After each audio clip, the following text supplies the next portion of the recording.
Hello everyone, ఇవాళైతే మామిడికాయ పచ్చడి చేయడానికి అన్నీ రెడీ చేస్తున్నాము. మామిడికాయ పచ్చడి కోసం అని మేము మార్కెట్కి వచ్చి మామిడికాయలు తీసుకొని శుభ్రంగా వాటిని కడిగి ఇలా ఆరబెట్టుకొని వాటిని అయితే చిన్న చిన్న ముక్కలుగా ఇలా చూశారు కదా వీడియోలో, ఇలా చిన్న చిన్న ముక్కలుగా కట్ చేయించాము. వీటిని అన్నిటిని కూడా ఇంటికి తీసుకెళ్ళి ఒక క్లాత్లో ఇలా ఆరబెట్టాము.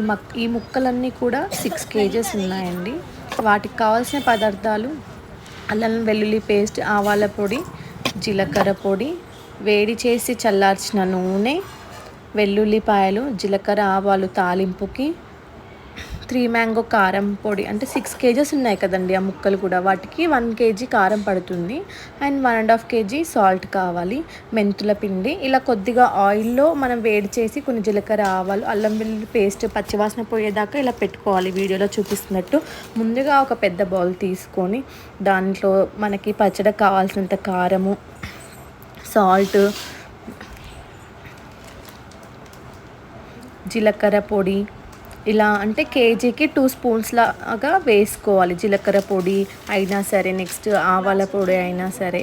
కానీ మెంతుల పిండి వచ్చేసరికి ఏంటి అంటే అది కొద్దిగా చేదుగా ఉంటుంది కాబట్టి కొంచెం తక్కువ వేసుకోవాలి. అంటే మనకి 6 kgs మ్యాంగోస్కి కేజీకి 1 స్పూన్ లాగా వేసుకోవాలి మెంతుల పిండి. చూసారు కదా ఇలా వీడియోలో చూపించినట్టు. తర్వాత పచ్చిగా ఉన్న అల్లం వెల్లుల్లి పేస్ట్ కొద్దిగా వేసుకొని, తర్వాత చూపించిన అల్లం వెల్లుల్లిపాయలు వేసుకొని ఇలా మిశ్రమాన్ని మనం ఏదైతే పోపు చేసామో ఆ మిశ్రమాన్ని ఇలా వేసుకొని కారము నెక్స్ట్ ఇలా కలుపుకుంటూ ఉండాలన్నట్టు.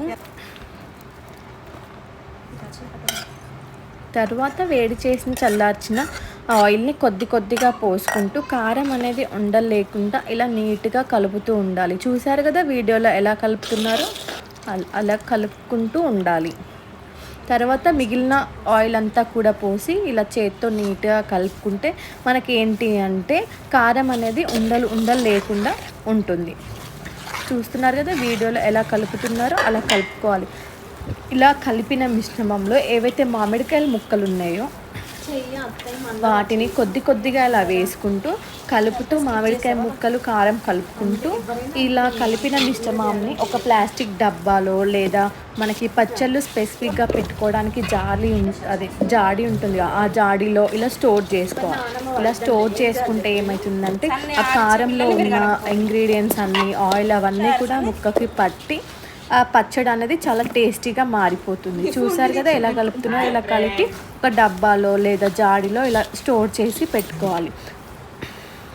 చూస్తారు కదా వీడియోలో. తర్వాత ఇలా నీట్గా ఇలా పెట్టేసి దానికి క్యాప్ పెట్టేసి మనం ఒక 3 days అలా పక్కన పెట్టేసుకోవాలి. తర్వాత ఏదైతే బౌల్లో మనం మామిడికాయ పచ్చడి కలిపాము దాంట్లో కొద్దిగా వేడి రైస్ ఇలా వేసుకొని ఆ మిశ్రమం ఇలా కలిపి, అంటే అలా చేస్తే ఏంటి అంటే మనకి పచ్చడి టేస్ట్ ఎలా ఉంటుంది అనేది మాకు తెలుస్తుంది. ఇలా దీన్ని మనం చేతిలో ఇలా పట్టుకొని తింటే